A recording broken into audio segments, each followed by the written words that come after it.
Okay, okay. Mumbai University, C. Neelkant. It's my first session. Okay. I'll make sure, Ezil, that you understand each and everything. And for everyone's convenience, I am going to explain both in both of the languages, English and Hindi. ताकि जो हिंदी में समझते हैं उनको भी समझ आए और जो इंग्लिश में कंफर्टेबल है, it's for them also. Okay? Perfect. Okay, so is my screen, other screen visible? Can you see the presentation, how to draft a contract?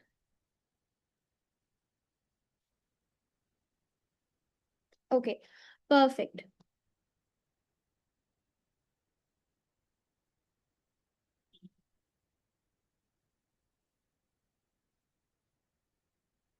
All right. So इस सेशन में हम ये समझेंगे that how to draft a contract.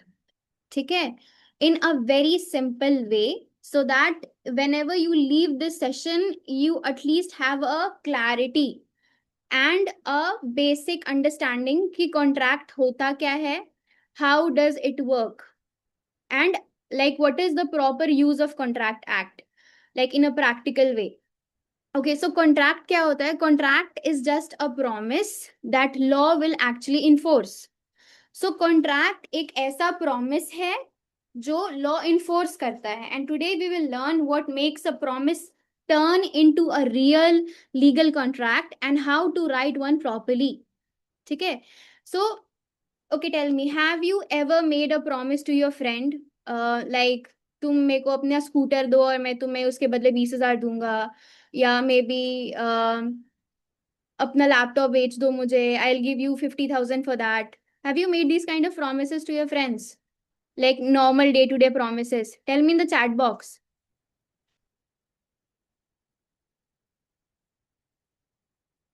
ऐसे promises तो किए होंगे ना? Yes, right. I want everyone to be very attentive, please. Don't make the class very boring, because I, being an educator here, I am trying my best so that I can interact with each and every one of you here. तो अगर आपको opportunity मिल रही है educator से connect करने की, तो don't lose this opportunity please. या गुड इवनिंग एवरीवन. ठीक है? तो ये like this is a very normal thing जो हमारे लाइफ में होता है. And like for example, that if you are making a promise to your friend that I'll give you my dress and you give me 5,000 for that, and आगे जाके what if your friend refuses to give you the like the dress? उसने पैसे ले लिए या उसने dress ले लिया. इमेजिन करो उसने ड्रेस भी ले लिया, आपका यूज भी कर लिया, और अब या आप उसके शूज लिए, शूज यूज भी कर लिया, और आपको पैसे नहीं दे रहा है वो. ठीक है, उसने रख लिया और उसने बोला उस समय कि मैं आपको पैसे दे दूंगा, बट वो नहीं दे रहा है. तो उस सिचुएशन में क्या कर सकते हैं हम? इज इट पॉसिबल और इज इट प्रैक्टिकल? आप कोर्ट जा सकते हो क्या इस सिचुएशन पे?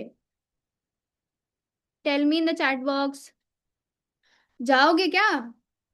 आपके दोस्त ने कुछ बोल के वो प्रॉमिस फुलफिल नहीं किया, तो कोर्ट में जाके उसे केस कर सकते हो क्या? Like why nobody is answering? This is so slow. Okay, Utkarsh. No, why like only 2-3 people? There are almost 40 students here. I want everyone to answer.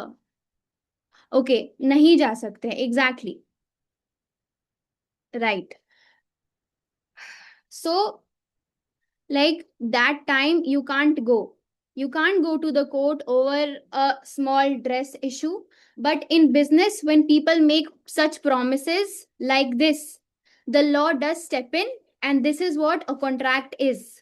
पर बिजनेस में ये इन चीजों को लाइटली नहीं लिया जाता है. पीपल प्रॉमिस, लाइक प्रॉमिस करते हैं, लोग प्रॉमिस करते हैं और उनको निभाना पड़ता है, और अगर वो अपने प्रोमिस को ब्रेक करेंगे तो फिर लॉ को अंदर पिक्चर में आना पड़ता है. The law will step in. ठीक है? And this is what we are going to study. And the whole thing is governed by Indian Contract Act 1872, and it is one of the oldest laws in India, and it is used in every single day. ठीक है? From a job offer letter to a huge business deal. And by the end of today, you will be able to look at any agreement and check if it is real, enforceable contract or just an empty promise with no legal power. And I make sure कि आपको ये समझ आए कि जब ये class and होगा तो आप डिफरेंशिएट कर पाओगे किसी भी अग्रीमेंट को देख के कि ये अग्रीमेंट एक्चुअली वैलिड अग्रीमेंट है, इसके पास लीगल पावर है या ये इन्फोर्सेबल नहीं है. Okay, so we will move towards the next slide.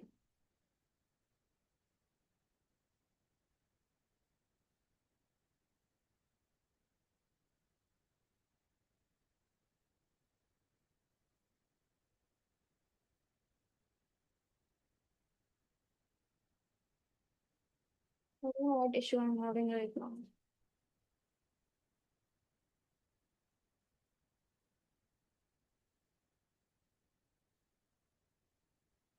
Okay, wait, I'll reshare it. I don't know.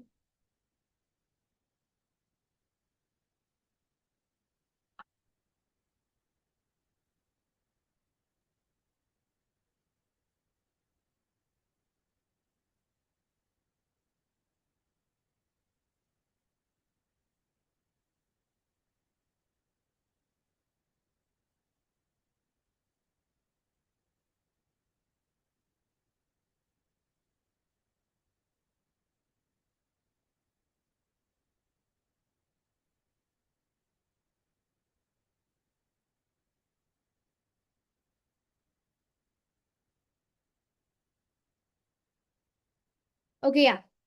I am sorry about that. Everyone, can you see my screen now? Yeah, Swarnima, you shared your screen, not the PPT, right? No, no, no. I shared the PPT. It's just not coming up. Maybe I'm having some Wi-Fi issue.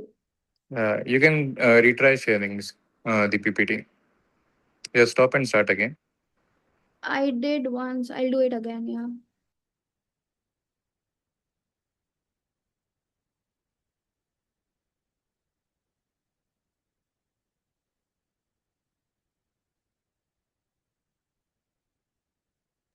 Okay, अब दिख रही है? Yes, visible now.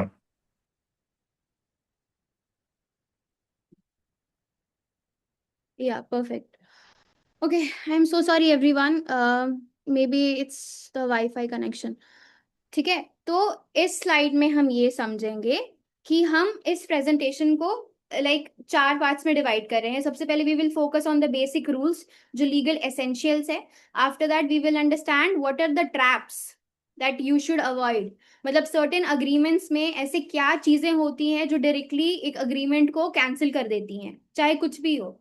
After that, we will also understand that how a document looks like, and then we will understand few of the important sentences or clauses जिसको हम contract में डाल के उसको और strong कर सकते हैं. Now we will move towards the next slide where we will understand what are the essentials of a contract. ठीक है, तो see, it is one of the very important rule in Indian law and ये section 10 of Indian Contract Act में है and it lists exactly 6 things a promise needs before it becomes a real contract. So जैसे these acts like a checklist. जैसे कुछ खाना बनाने के लिए we have a proper recipe. Ingredients डालते हैं ना, जैसे चाय बनाने के लिए पहले चाय पत्ती डालोगे, दूध डालोगे, पानी डालोगे, शक्कर डालोगे, इफ यू वांट दैट. तो ये ऑप्शनल नहीं है. This are the important checklist जो आपको हर इंडिया के हर अग्रीमेंट में, चाहे वो एनडीए हो या एमएसए हो या लीज अग्रीमेंट हो या रेंट अग्रीमेंट हो, उन सब में ये मिलेगा ही मिलेगा. तो सबसे पहले very important is free consent, meaning both the parties agree on their own. ठीक है, there should be no force and no one should trick other people. Example, if Meena feels like she freely agrees to sell and nobody threatened her or lied to sell the scooter. जैसे मैंने अभी example दिया ना एक दोस्त के बारे में कि अगर आपके दोस्त ने आपको बोला कि मेरे को स्कूटर बेचना है, and so imagine if there is a girl Meena and there is one guy Rahul. और राहुल ने बोला कि मुझे अपना स्कूटर बेचना है, एंड मीना को प्रपोजल दिया गया, and Meena said that yeah fine, I will take it for 20,000, जो कि राहुल ने अपने साइड से बोला था कि मैं अपना स्कूटर 20,000 में बेचना चाहता हूँ, और मीना ने साफ साफ अग्री कर लिया कि yeah fine, I will take that, मुझे जरूरत है स्कूटर की। तो यहाँ पे फ्री कंसेंट था मीना का, उसको कोई फोर्स नहीं, उस पर फोर्स नहीं डाला गया, कोई किसी तरीके का मैनिपुलेशन नहीं किया गया। ऑफर दिया राहुल ने और मीना ने एक्सेप्ट किया। तो ये कंसेंट बहुत इंपॉर्टेंट है, और ये हर हर टाइम कॉन्ट्रैक्ट में लाइक वैलिड होना चाहिए। After that, both of the people must be allowed to make deals. मतलब they both should be competent. And according to Indian Contract Act, any adult who is 18 plus वो valid होता है। अगर राहुल 12 साल का है या 15 साल का है तो वो कॉन्ट्रैक्ट में एंटर नहीं कर सकता है। ठीक है, हम इन चीजों के बारे में डिटेल में बात करेंगे। I am just giving an overview. ठीक है, फिर something third is something of value must be exchange, that is called consideration. That means Rahul gives the money and Meena gives the scooter, or Meena gives the scooter, Meena gives the money and Rahul gives the scooter. मतलब दोनों side से there should be something real. Okay, so that is consideration. There should be some value, exchangeable value होनी चाहिए। ठीक है, after that fourth what we have that they are agreeing to do must be legal. जो भी वो agree कर रहे हैं, जैसे स्कूटर को बेचना या खरीदना इस कंट्री में तो इलीगल नहीं है, तो वो जो काम करे वो लीगल होना चाहिए। इमेजिन करो अगर राहुल और मीना मिलके एक प्लान कर रहे हैं कि उन्हें कोई स्मगलिंग करनी है, तो स्मगलिंग तो इलीगल काम हुआ ना।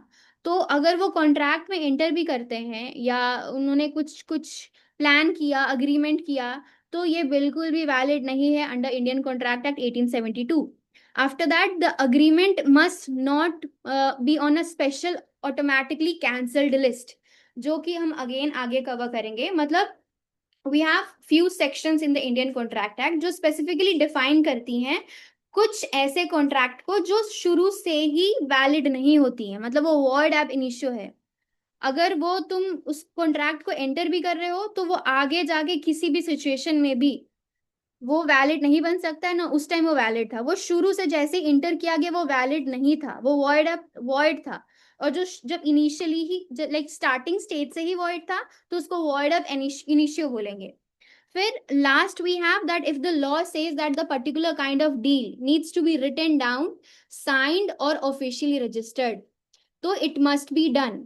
लाइक अगर लॉ बोल रहा है उस पर्टिकुलर डील के लिए कि वैसे डील्स, अगर वैसे एग्रीमेंट्स या कॉन्ट्रैक्ट्स बन रहे हैं तो उनको लिखा जाए, साइन किया जाए और ऑफिशियली रजिस्टर्ड होना चाहिए, तो उन सिचुएशन में ये ऐसा हो तभी वो वैलिड होगा। ठीक है, after that we will understand what exactly is the difference between agreement और एंड अ कॉन्ट्रैक्ट। तो लाइक क्या, लाइक कोई बता सकता है? Tell me in the chat box what is the exact difference in one line, you don't have to write a lot. बताओ what is the difference between agreement and a contract? It's very simple, try तो करो।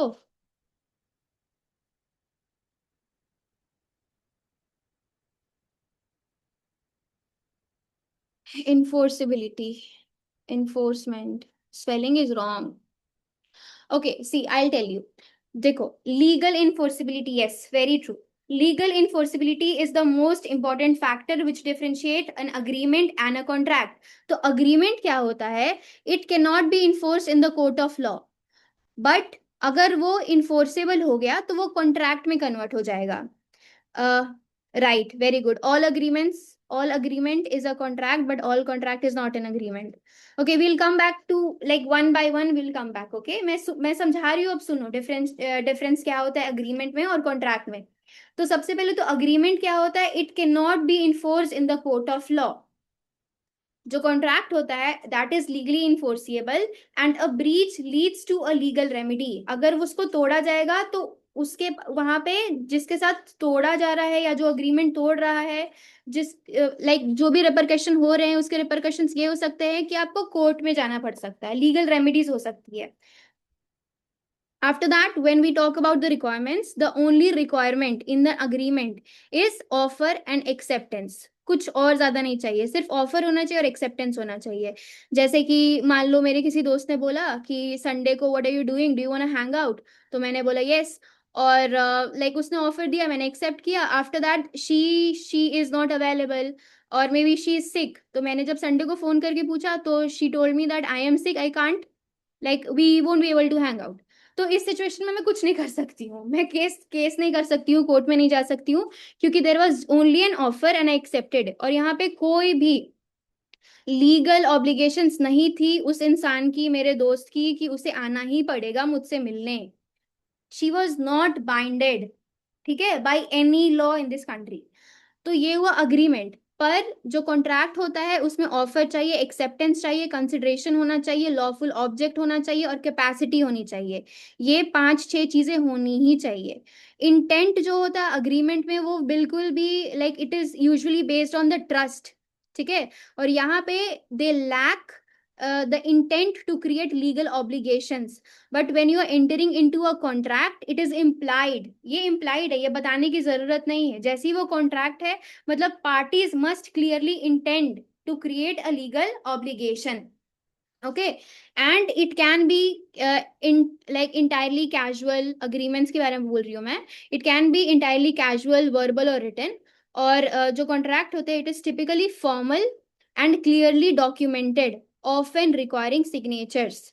But there are verbal contracts also, ऐसा नहीं है कि verbal contracts नहीं होते हैं। इमेजिन करो मैंने अपने घर को पेंट करवाने के लिए किसी पेंटर को हायर किया, तो उसमें तो कोई अग्रीमेंट नहीं हो रहा है ना हम दोनों के बीच में, मैंने कोई अग्रीमेंट नहीं बनाया, उसने कुछ सिग्नेचर नहीं किया है, बट आई एम ओब्लाइज्ड, क्योंकि मैंने उससे काम करवाया है तो उसे देना पड़ेगा, ओके।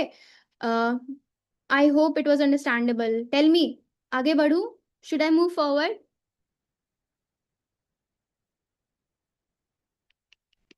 Okay, perfect.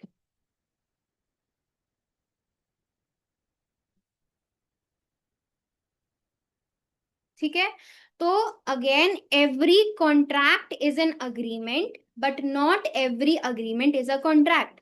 सबसे पहले अग्रीमेंट होता है और फिर अगर वो लीगली इन्फोर्सेबल हो गया तो वो कॉन्ट्रैक्ट बन जाता है, मतलब वो स्टार्ट अग्रीमेंट से ही होता है।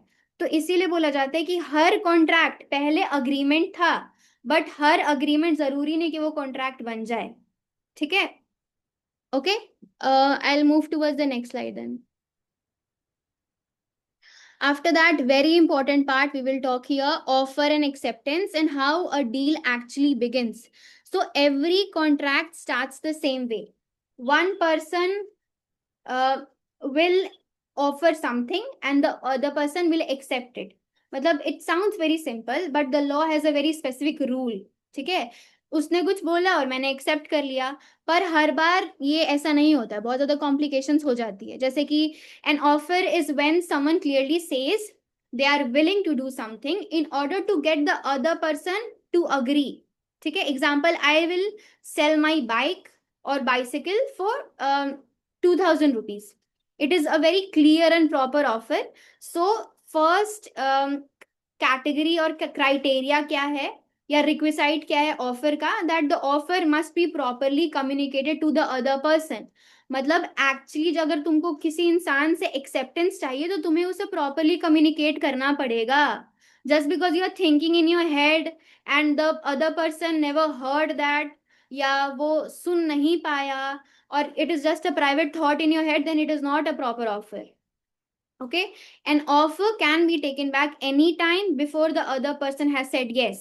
So मान लो अगर मैंने आपको ऑफर दिया that I want to sell my bike for 2,000 rupees and you said that okay I'll require some time, maybe at the end of this week I'll let you know कि मुझे खरीदना है या नहीं खरीदना है। तो मेरे पास अभी 4-5 दिन है सैटरडे संडे आने का, और इस बीच में तुमने अभी कुछ रिप्लाई नहीं किया है, हाँ ना ना, और इस बीच में मेरा मन बदल गया कि मुझे नहीं बेचनी है अपनी bicycle, I can use that, और वो अच्छी कंडीशन में है, मुझे किसी ने कन्विंस कर दिया कि you shouldn't like sell it, तो मैंने वापस ले लिया वो ऑफर। तो अभी तक तो आपके साइड से कोई भी एक्सेप्टेंस आया नहीं था, तो जब तक उस साइड से एक्सेप्टेंस कम्युनिकेट नहीं हो रहा है तब तक मेरे पास एज अ ऑफरर टाइम है कि मैं उस ऑफर को वापस ले सकती हूँ। ठीक है, अब इमेजिन करो एक और सिचुएशन क्रिएट होता है यहाँ पे, दैट मैंने बोला कि मैं 2000 में बेचना चाहती हूँ, बट आपके साइड से आया कि नहीं 2000 नहीं, मेरे को 1500 में दोगी तो मैं ले लूंगा। तो यहाँ पे क्या हो, यहाँ पे काउंटर ऑफर हुआ, दिस इज काउंटर ऑफर। ठीक है, अब now you are the offeror and I am the acceptor. It depends on me that if I accept it और नॉट एक्सेप्ट इट। तो यहाँ पे एक ऑफर के बदले दूसरा ऑफर आ गया, that is a counter offer. ठीक है, understood everyone?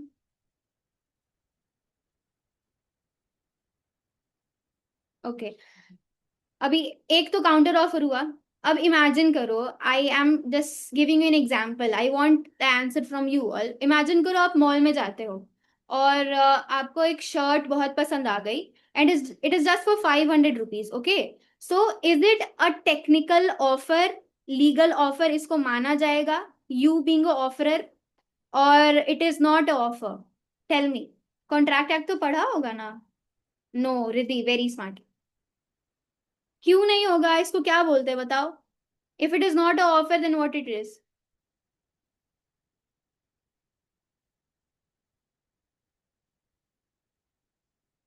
Invitation to offer, very good. तो यहाँ पे just because a shop is showing a price tag of 500 rupees on a shirt is not technically a legal offer from the shop.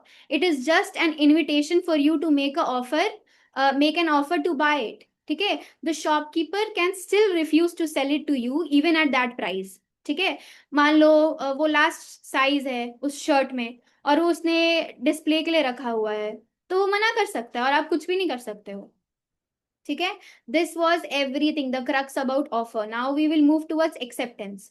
So acceptance जो है वो हमेशा बहुत clear होना चाहिए, इधर येस और नो, मे बी को नहीं कंसिडर किया जाएगा। इमेजिन मैंने आपको बोला कि मुझे अपना साइकिल बेचना है और मैं 2000 में बेच रही हूँ and you are telling that ठीक है मैं बताता हूँ या मैं बताती हूँ मे बी, देखते हैं। तो ये देखते हैं मतलब it is not a clear offer. और अगर आगे जाके मैंने किसी और को बेच दिया तो you can not like tell me या you can not complain about it कि तुमने, मैंने तो बोला था मे बी मैं ले सकता हूँ या ले सकती हूँ। तो इट शुड बी इधर यस और इट शुड बी इधर no, it should be very clear. ठीक है, after that acceptance has to be properly communicated back to the person who made the offer. Imagine करो अगर वो एक्सेप्टेंस मैंने, offer मैंने दिया और वो एक्सेप्टेंस मेरे तक नहीं आया, आपने अपने घर में डिस्कशन किया या अपने किसी दोस्त को जाके बताया that Swarnima is offering me to buy her bike and I am thinking of accepting it, it is just for 2000 rupees. तो till the time the acceptance is not reaching, it's not coming to me, it is not a valid acceptance. और sometimes कभी कभी क्या होता है कि staying silent does not count as saying yes. और मान लो if I am being offer, ठीक है, और मैंने अपना वही सेम ऑफर दिया कि मैं अपना बाइक बेचना चाहती हूँ 2000 रुपए में, और मैंने ये कंडीशन लगाया कि अगर सैटरडे तक तुमने अपना एक्सेप्टेंस कम्युनिकेट नहीं किया तो I assume that you have agreed to my offer and you have accepted it. तो this is not a valid acceptance. ठीक है ना, वैलिड ऑफर है। ऐसे कंडीशंस अगर कोई लगा रहा है तो this is not legally valid. Okay, so I hope it was clear. Should I move forward? Perfect. I'll move towards the next slide where we will understand.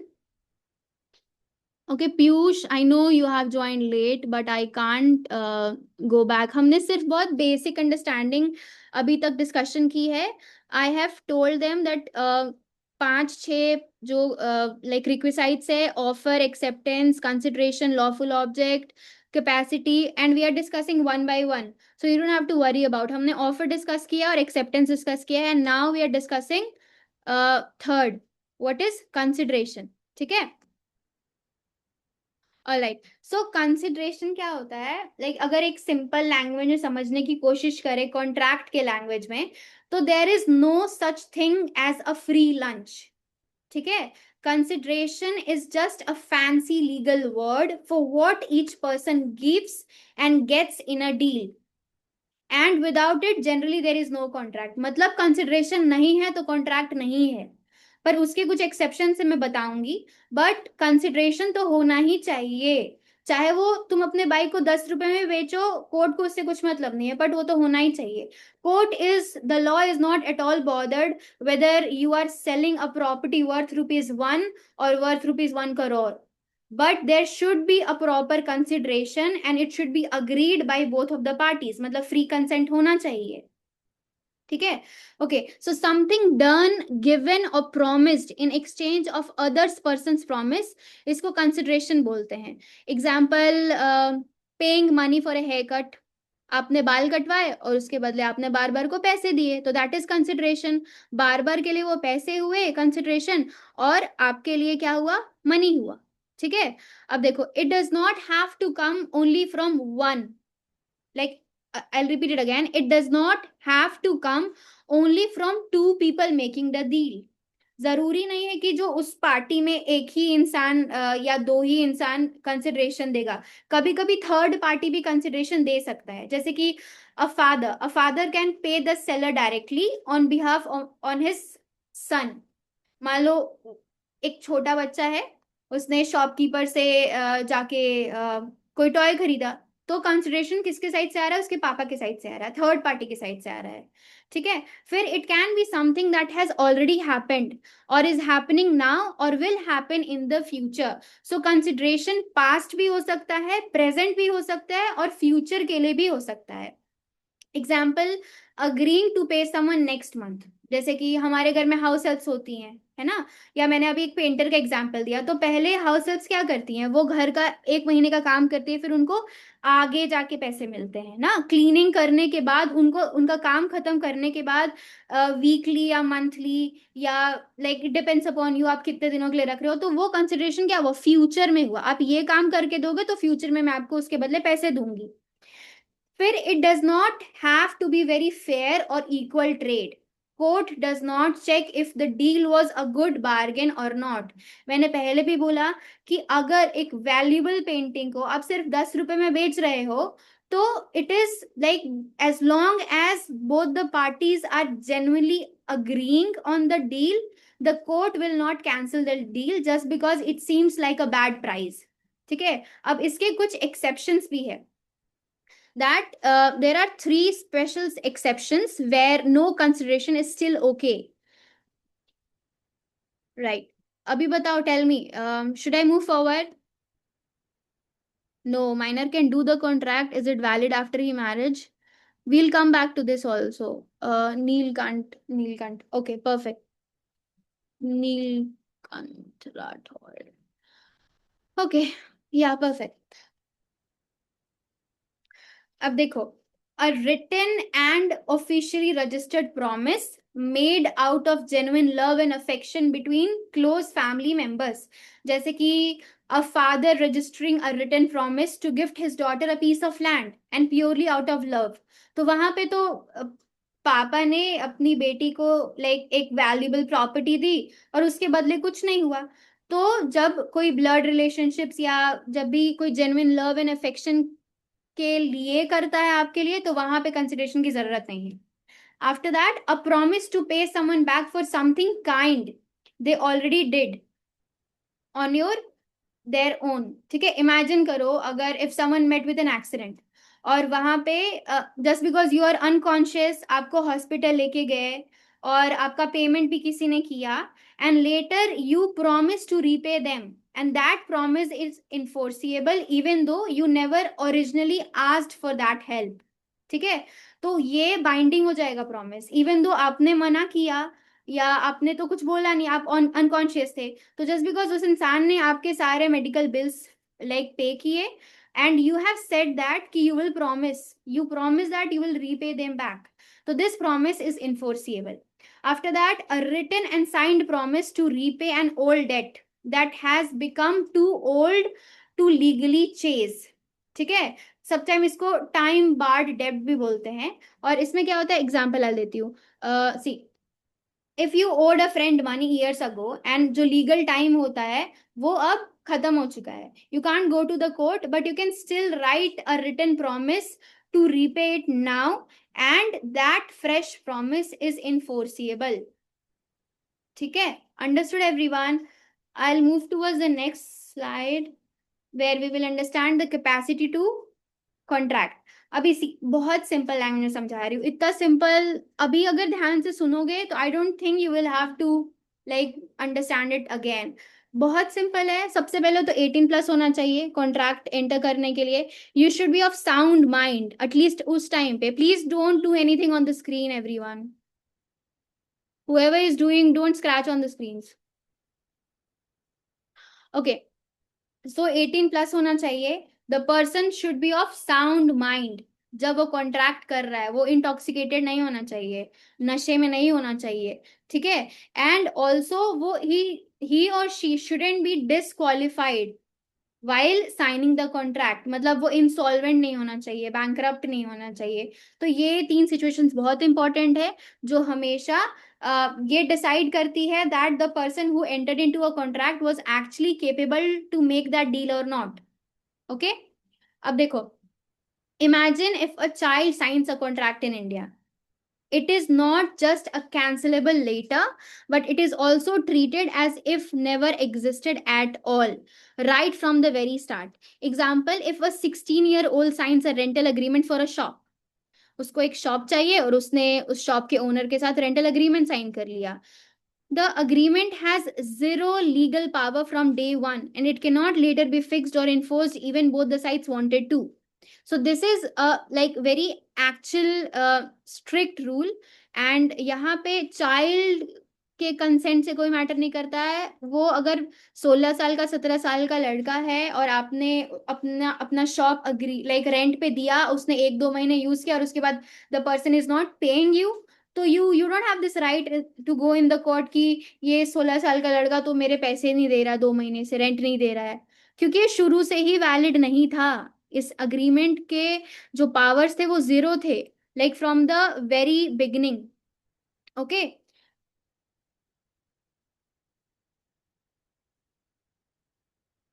या समवन हैज अ क्वेश्चन? या we will come to मोहिरी बीवी case, इसके बाद ही है। Have patience, सब बता रही हूँ। What if the consent is not taken? Do you want to define your question properly? Elucidate your question. Consent is not taken. तो आगे जाके अगर जोर जबरदस्ती करके, अभी बताऊंगी, मैं सब बताऊंगी। हैव पेशेंस, चलेगा ये सेशन, अभी लंबा जाएगा। It's a very long session, इसीलिए आई एम टेलिंग यू कि stay connected, don't leave the session. बताऊंगी फ्री कंसेंट क्या होता है, कौन से 5 कंडीशन है जब फ्री कंसेंट नहीं होता है, एंड वील कम टू मोहिरी बीवी ऑल्सो। हैव पेशेंस एवरीवन, ठीक है। अभी देखो नेक्स्ट स्लाइड ही है मोहिरी बीवी का। इसमें क्या हुआ था? There was a young boy who was legally a minor, और उसने क्या किया? मॉर्गेज किया, और he like gave as a security for a loan. उसने लोन लिया और अपनी कुछ प्रॉपर्टी को मॉर्गेज कर दिया। उसके बाद the money lenders own agent actually knew that the boy was still a minor at the time when the deal was made. जो उस प्रॉपर्टी का ओनर नहीं, पर जो एजेंट था, उसे पता था कि ये लड़का माइनर है और ये डील नहीं कर सकता है, ठीक है। एंड इसमें क्या हुआ कि the like later on the boy, through his mother acting on his behalf, wanted the mortgage cancelled, but the money lender wanted his loan back. तो इस सिचुएशन में क्या होगा? कुछ भी नहीं होगा, उसको पैसे नहीं मिले। The court said that an agreement made by the minor is treated as if never existed. मतलब कोर्ट अपने आंखों पे ऐसा पर्दा बांध लेगी, कपड़े बांध लेगी। तुम्हारी बेवकूफी है, तुम्हें पता करना चाहिए था। और इस सिचुएशन में तो एजेंट को पता था। So law is all about your awareness. The more aware you are, the more safe you are, ठीक है। तो यू शुड बी अवेयर कि आप अपनी प्रॉपर्टी किसको दे रहे हो, और यहाँ पे तो एजेंट को पता था। तो कोर्ट ने यही बोला that any agreement which is made by the minor is treated as if never existed at all right from the very beginning, not just something that it can be cancelled later if the minor chooses to. Minor के पास ये option नहीं है ना, other like the other party भी अब कुछ नहीं कर सकते, उसके पैसे फंस गए। So it was never a real contract to begin with, and the money lender could not use any clever legal argument. यहाँ पे आप कितना भी दिमाग लगा लो, कुछ भी कर लो, पैसे नहीं आने वाले. The minor should be stopped from like denying the deal. Okay. या मान लो आगे जाके तुमने माइनर को ही उस पे ही लाइक प्रॉब्लम्स क्रिएट किए उसके अगेंस्ट ही. जैसे उसे बोला गया कि इसने पहले क्यों नहीं बताया हमें, इसने हमें धोखा दिया. नहीं, वो तुम कुछ भी करके ये केस नहीं जीत सकते हो. वो माइनर है. It was your fault even if you were aware और if you were unaware. It doesn't matter. He was minor and वो अग्रीमेंट और वो कॉन्ट्रैक्ट एग्जिस्ट ही नहीं कर सकता. And it is like single most famous case in India, Indian law, about minors. जब भी माइनर अग्रीमेंट की बात आएगी तो मोहिरी बेबी के केस की बात आती है. And almost every law student in India learns this case in their what ever first year second year जब भी पढ़ते हो कॉन्ट्रैक्ट. समझ आया? Should I move forward? Injustice नहीं होगा ma'am if minor is betraying someone. नहीं, क्यों इनजस्टिस होगा? मैंने बोला तो. आपकी बेवकूफी है. अगर आप किसी के साथ कोई कॉन्ट्रैक्ट कर रहे हो तो आपको कैसे नहीं पता है? पता करो ना. It is your fault, no one's other fault. अगर आगे जाके बोल भी दिया किसी ने, अदर पार्टी ने, कि इसने तो अपना एज अलग बताया, तो उसके अलग रिपरकशंस हो सकते हैं. बट उसमें माइनर बिल्कुल भी नहीं प्रॉब्लम में है. That is your fault. और कोर्ट कुछ नहीं कर सकती है सिचुएशन में, कुछ भी नहीं कर सकती है. ठीक है. Okay fine, I will move forward.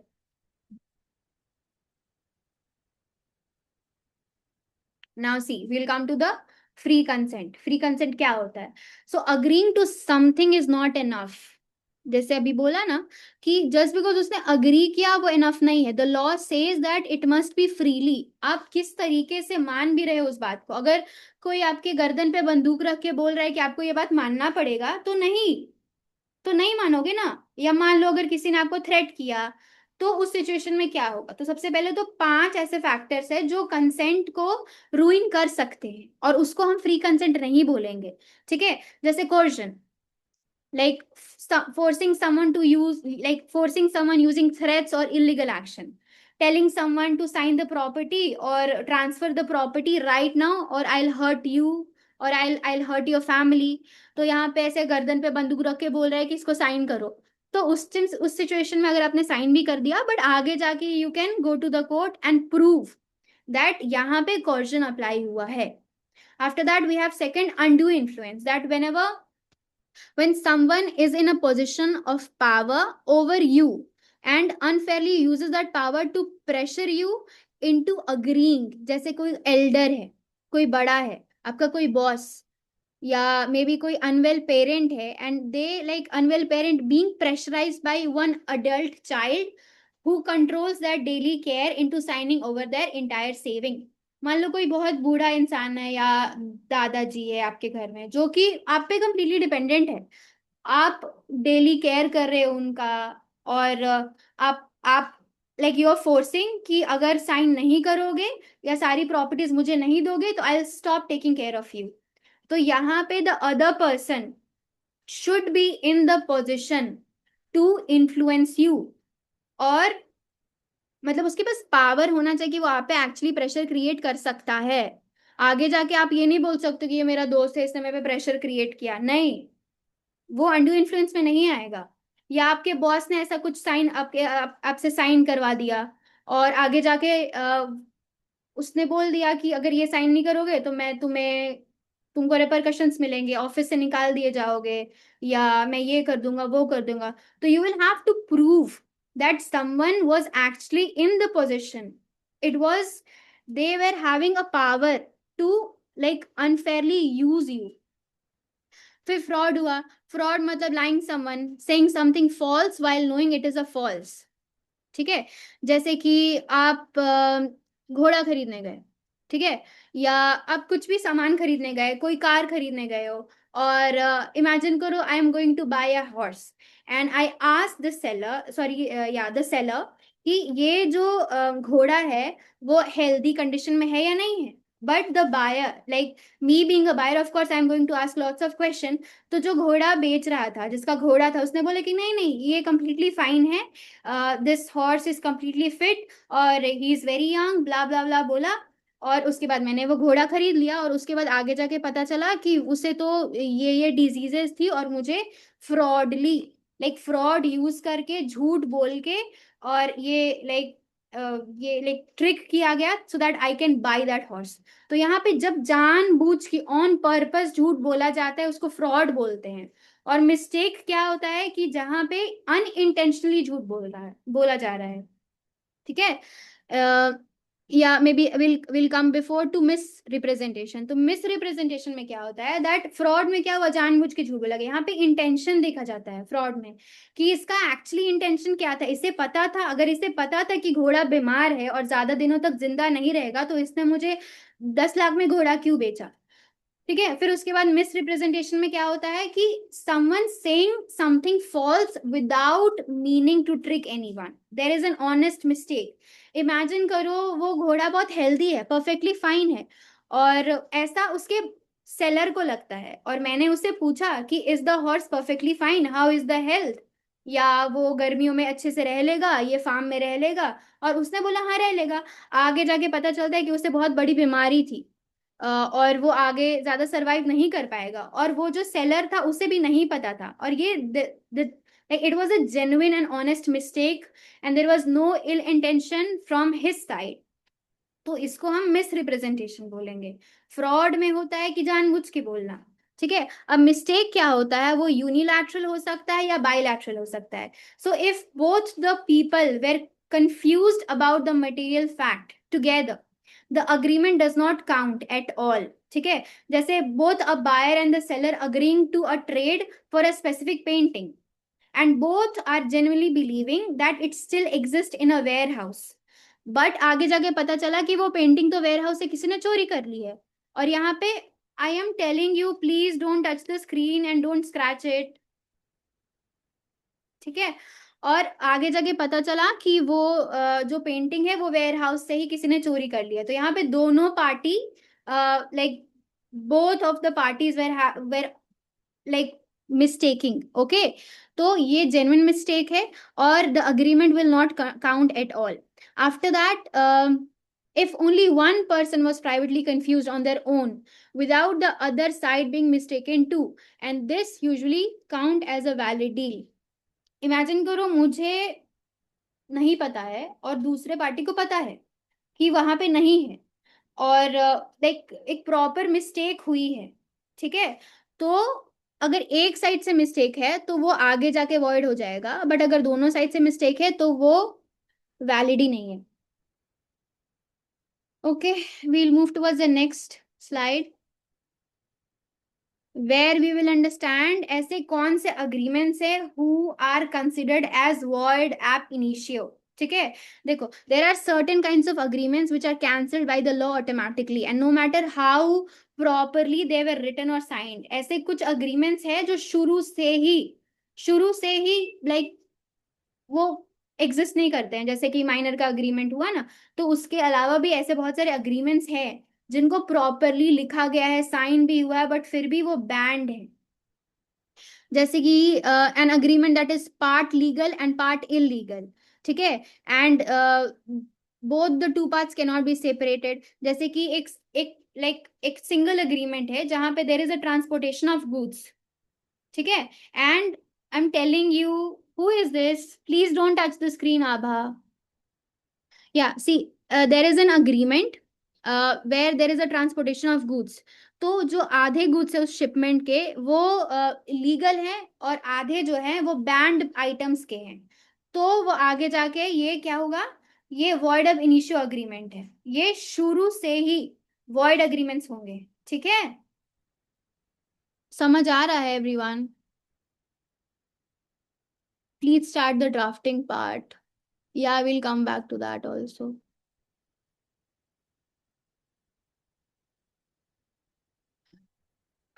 Okay, if there is an agreement that stop someone from ever getting married, मतलब आगे जाके अगर कोई ऐसा अग्रीमेंट है जहां पे आपको फोर्स किया जा रहा है कि आप शादी नहीं कर सकते हो, तो वैसे अग्रीमेंट्स वॉइड होंगे। N agreement that stop someone from ever working in the profession, कोई ऐसे पर्टिकुलर प्रोफेशन, जैसे मान लो मैं दुकान चला रही हूँ, और आगे जाके यहाँ पे कोई और दुकान चलाने आया, तो मैंने उसे बोल दिया कि भाई there should be an agreement that I don't want you to continue this business next to me। मतलब रिस्टेन किया ट्रेड करने के लिए, तो ये भी वॉइड एग्रीमेंट हुआ। फिर an agreement that stops someone from ever going to the court. आगे जाके मान लो हमने ऐसा अग्रीमेंट किया कि इस अग्रीमेंट में अगर जो भी प्रॉब्लम होगी, जो भी रिपरकशंस होंगे, दोनों में से कोई कोर्ट नहीं जाएगा, तो ये भी वॉइड एग्रीमेंट्स हुए। या कभी कभी ऐसे अग्रीमेंट्स जो होते हैं जो बहुत वेग होते हैं, अनक्लियर होते हैं, जिसको समझ नहीं आता है। जैसे कि मैंने अग्रीमेंट किया कि मेरे को बहुत सारा राइस बेचना है, तो यहाँ पे क्लियर ही नहीं कि क्वांटिटी कितना है, प्राइस क्वांटिटी कितना है, प्राइस कितना है, इट्स वेरी टू अनसर्टेन। तो इन सिचुएशंस में भी इसको वॉइड एग्रीमेंट्स बोलते हैं। फिर अगर प्योर बेट किया जा रहा है, गैम्बल किया जा रहा है, मैंने गैम्बल किया कि मैंने और मेरे फ्रेंड ने गैम्बल किया दैट अगर मैच इंडिया की जीत गई तो मैं पैसे दूंगी, और अगर पाकिस्तान जीती तो तू पैसे देना, और इंडिया जीत गई और मैंने पैसे नहीं दिए, तो आगे जाके ये इसको वेजरिंग अग्रीमेंट बोलते हैं। और ये आगे जाके कोई मेरा दोस्त मेरे पे केस नहीं कर सकता है कि ये पैसे नहीं दे रही है, इसने बोले थे कि पैसे देगी बट पैसे नहीं दे रहे हैं। After that we'll come to this case. Okay, am I going too fast?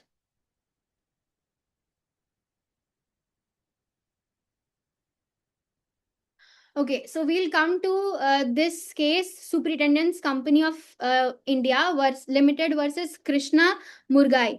इसमें क्या हुआ था कि an employee contracts had a rule saying that after leaving the company they could not work for a competing company for 2 whole years, and after the employee left, the employee joined the rival company. For example, अगर वो आज Swiggy में काम कर रहा है, तो Swiggy के साथ उसने अग्रीमेंट जब साइन किया, एम्प्लॉयमेंट अग्रीमेंट, तो उसमें साफ साफ लिखा हुआ था कि तुम 2 साल तक हमारे राइवल कंपनी में काम नहीं कर सकते हो। तो अभी फिलहाल तो मुझे यही लग रहा है कि स्विगी का राइवल कंपनी जोमैटो है, तो उसने जोमैटो ज्वाइन कर लिया।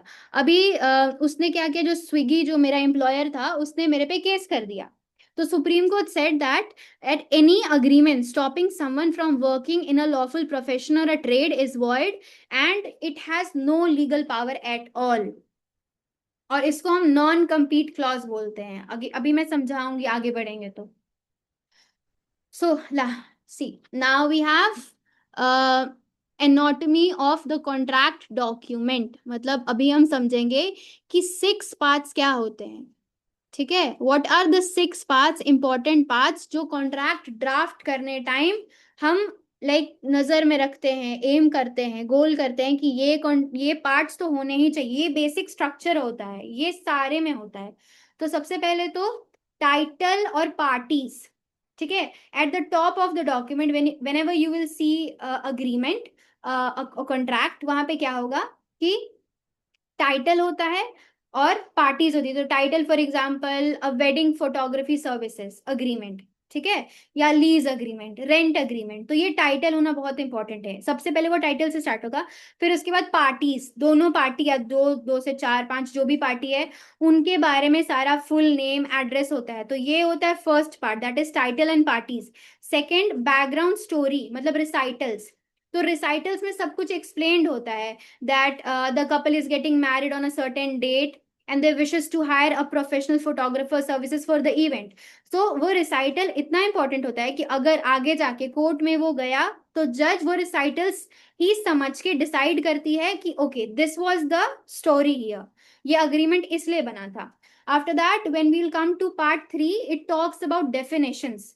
सो जैसे कि ये कुछ जो पूरे अग्रीमेंट में ऐसे कुछ कुछ टर्म्स है जो डेफिनेशंस में डिफाइंड होते हैं। They would clearly define one time exactly.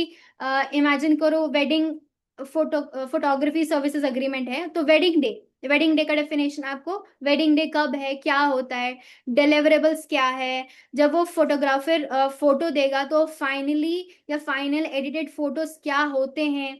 तो और ये आप जैसे वेडिंग डे, जब भी वेडिंग डे आएगा तो वेडिंग डे हमेशा कैपिटल में होता है, कैपिटल लेटर में होता है, क्योंकि वो डेफिनेशंस में डिफाइंड है।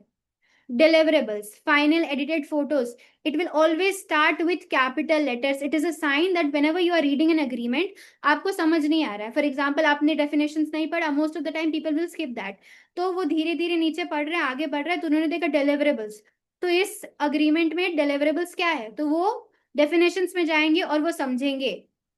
Okay, Now fourth we have the actual promise. इसको हम operative clause बोलते हैं. That is the real promise, like the exact date and the location, the numbers of hours of coverage, ठीक है, या the fees, when the edited photos will be delivered, what happens if the photographer cannot show up, ये सब operative clause में आएगा.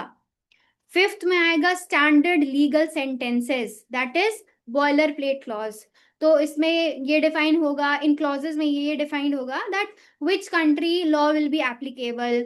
अगर dispute arise होता है, अगर फोटो नहीं दिया फोटोग्राफर ने या पेमेंट में डिस्प्यूट्स हो रही है, तो वो कहाँ रिजॉल्व होगी, कैसे रिजॉल्व होगी. फिर उसके बाद सिक्स्थ पार्ट आता है, that is extra documents and signing. So a schedule list the exact short list requested and followed by the signature of both the couple and the photography company. तो ये सब कुछ लाइक हमने 6 part cover किया. और I am getting it कि ये बहुत मैंने जल्दी जल्दी पढ़ाया है, क्योंकि इसीलिए मैं बोल रही हूँ एंड तक रहोगे तो I will make you understand that जो जो चीजें समझ नहीं आई हैं उसका सोल्यूशन क्या है. इसलिए I want everyone to stay here. Whatever जो भी क्लियर समझ नहीं आ रहा है, like I think people are having so many doubts, right. क्योंकि सी अंडरस्टैंड दिस, जो कॉन्ट्रैक्ट एक्ट है या when we are talking about contract drafting, वो 1 घंटे में नहीं आएगा समझ. ये एक सिर्फ बेसिक अंडरस्टैंडिंग मैं आप लोगों को दे रही हूँ. I know you must be having lots of doubts, and that's why I am requesting everyone to stay till the end, because I have something to share and maybe it is going to be beneficial for you. इसलिए 10-15 minute ज्यादा लग रहा है तो रुक जाना, कुछ जाएगा नहीं 10-15 minutes में. You will all like you will have something. Okay, we will move towards the next slide, that is we will talk about what are the 4 operative clauses. तो अभी हमने क्या पढ़ा लास्ट स्लाइड में, that there are like few sentences जो matter करते हैं most, ठीक है. तो what are the 4 most important clauses, जैसे कि रिप्रेजेंटेशन एंड वारंटीज. तो रिप्रेजेंटेशन एंड वारंटीज एक क्लॉज होता है. उसका मतलब क्या है, that turns as assumed fact into an official written promise. So if it turns out to be false, there is a clean simple way to explain instead of messy argument. जैसे कि imagine करो the photography company promises in writing that they will own a proper insurance, और उनके जो equipments वो लेके आ रहे हैं, कैमरा लेके आ रहे हैं, वो एक प्रॉपर कंडीशन पे है. और आगे जाके पता चलता है कि whatever they were telling, it turned out to be false. So the couple जिनका वो उन्होंने टाइम बर्बाद किया या शादी बिगाड़ी, अभी वो उसने ऐसा ऐसा शादी के पहले बोला कि हमारा कैमरा तो इतनी अच्छी क्वालिटी का है, we are going to use this camera, और शादी के दिन वो दूसरा कैमरा लेके आ गया. And the couple is not very happy because they have paid something, they have paid for something else. So now the couple, the suffering party, has a clear direct complaint, और यही mention होता है representation and warranties clause में. फिर उसके बाद condition president. तो इसमें क्या होता है, that the things must happen first before something is required to do their part of a deal. जैसे कि the couple must pay a booking deposit. अगर आप चाह रहे हो कि फोटोग्राफर आपकी शादी में आके, आपके फंक्शन में आके फोटो क्लिक करे, तो the photographer has a condition that you must pay a booking deposit. या अगर आप आपने कोई घर बुक किया और ब्रोकर बोल रहा है कि मेरे चार्जेस दे दो या बुकिंग अमाउंट दे दो, तो ये होता है कंडीशन प्रेसिडेंट. मतलब आप चाह रहे हो कि दूसरा पार्टी, जो दूसरी पार्टी है, वो एक्ट करे, वो अपना काम पूरा करे, तो उसके पहले आपको कुछ सिचुएशंस या कुछ फॉलो करने पड़ेंगे, कुछ रिक्वायरमेंट फॉलो करनी पड़ेगी, उसको बोलते हैं हम conditions president. After that payment terms इतना इंपॉर्टेंट है कि आई कांट लाइक स्ट्रेस, क्योंकि it exactly explains how much money in what currency by what date, and what will happen if the payment is late. So इसमें extra interest है कि नहीं है, अगर काम रुक गया तो क्या होगा, राइट. जैसे कि अगर हमने कोई फोटोग्राफर हायर किया है, तो उस क्लॉज में ये मेंशन होना चाहिए कि 50% आपको फर्स्ट डे मिलेगा अपफ्रंट डिपॉजिट, और 50% आपको तब मिलेगा जिस दिन आप अपने को फोटो दोगे. तो ये पेमेंट टर्म्स में मेंशन होना चाहिए. फिर इंडेमनिटी क्या होता है, अ प्रॉमिस टू पे back the other person for a loss they suffer because of you और समथिंग कनेक्टेड टू यू, ठीक है. Example, if the photographers assistant accidentally damages venue, या उस प्रॉपर्टी को डैमेज किया, या वहां जाके लड़ाई झगड़ा किया, may be the assistant was drunk and created a nuisance, तो उस सिचुएशन में वो इंडेमनिटी में लिखा जाएगा। और इंडेमनिटी इतना ज्यादा इंपॉर्टेंट है कि एक कंपनी के लिए बहुत इंपॉर्टेंट है जहां पे वो करोड़ों करोड़ों की डील कर रही है, क्योंकि मोस्ट ऑफ द टाइम जो इंडेमनिटी है वो डिफाइंड होनी चाहिए कि वो लिमिटेड है या अनलिमिटेड है। राइट, अगर अनलिमिटेड हुआ तो फिर बहुत सिचुएशंस हो सकती है। मान लो अगर मैंने कोई हेयर ऑयल खरीदा और उस हेयर ऑयल में लिखा हुआ है कि आपके बालों को कुछ भी नहीं होगा, आप आपके बाल और घने होंगे और सुंदर होंगे, और मैंने वो लाइक किसी ने वो हेयर ऑयल यूज किया और उसके बाल पूरे झड़ गए, like the person is bald, and after that उसकी आंखें भी खराब हो गई है, तो वो ये सब इंडेमनिटी डिफाइन करती है। तो जब कंपनी ऐसा क्लेम कर रही है कि हम उसकी जिम्मेवारी लेंगे अगर कुछ होता है, तो वहां पे कंपनी को मेंशन करना पड़ता है कि there should be direct direct damages. हमने बोला है कि हम सिर्फ बाल की रिस्पॉन्सिबिलिटी लेंगे, तो हम सिर्फ बाल के लिए ही पे करेंगे अगर आपके बालों को कुछ होता है तो।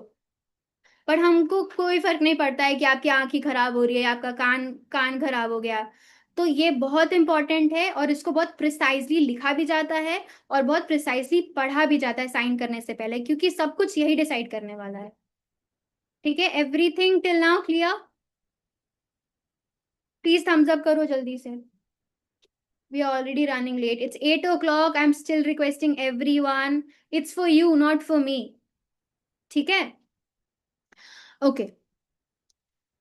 Now we will move towards the next slide, that is performance breach and remedies. तो ये again this is very important.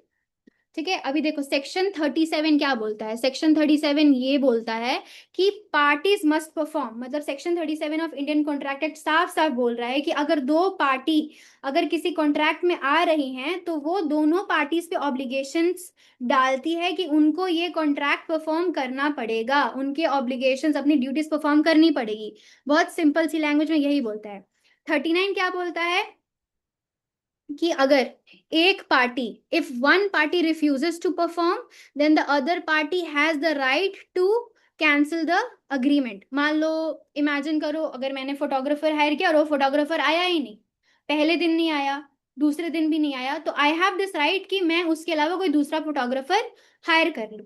Simple है यही। 39। Now will come to 73। 73 क्या बोलता है कि the damages for the loss naturally arising from a breach or which the parties knew was likely to result. So see 73 और 74 में बहुत एक slightly सा difference है।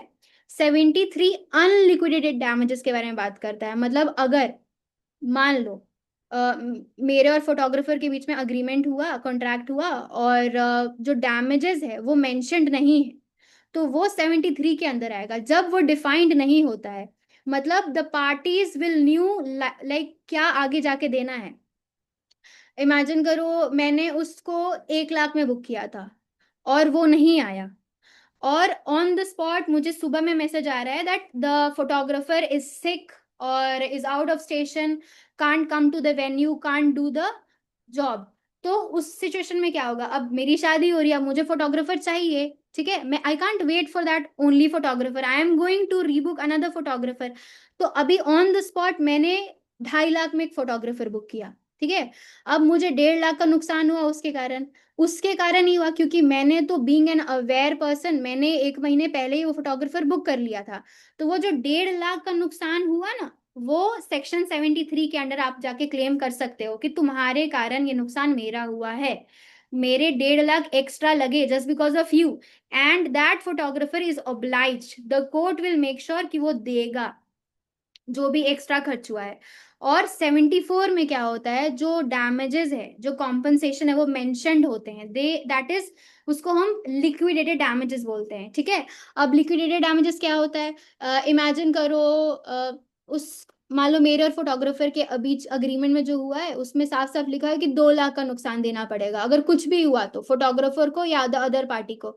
बट यहाँ तो 1.5 लाख का नुकसान हुआ है ना, तो जब 1.5 लाख का नुकसान हुआ है तो कोर्ट हमेशा ये कोशिश करती है कि अग्रीमेंट में भले 2 लाख, 2.5 लाख, 3 लाख लिखा हुआ है, बट नुकसान तो 1.5 लाख का हुआ है, तो वो पूरी कोशिश करेगी कि वो रीजनेबल अमाउंट ही आपको दिलवाए। इसको हम लिक्विडेटेड डैमेजेस बोलते हैं। या मान लो 2 लाख हुआ है और उससे ज्यादा का नुकसान हो गया, 4 लाख का नुकसान हो गया, तो वो देगा।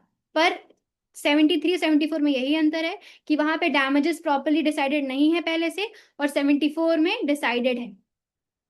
आई am telling you, don't scratch on the screen, I am not able to read it. Okay, 75 क्या बोलता है? A party who rightfully cancels it is entitled to compensation.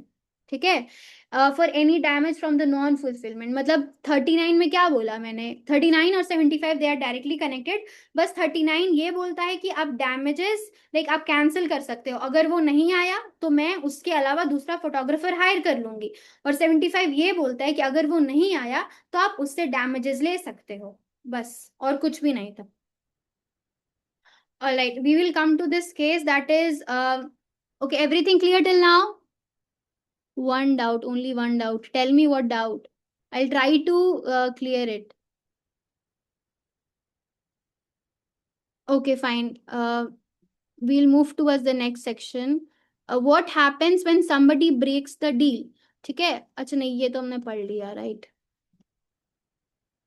अब देखो ये रियल स्टोरी और ये बहुत फेमस है, ओएनजीसी सबने नाम सुना होगा, ठीक है, oil and natural gas corporation Limited versus सौ पाइप्स लिमिटेड।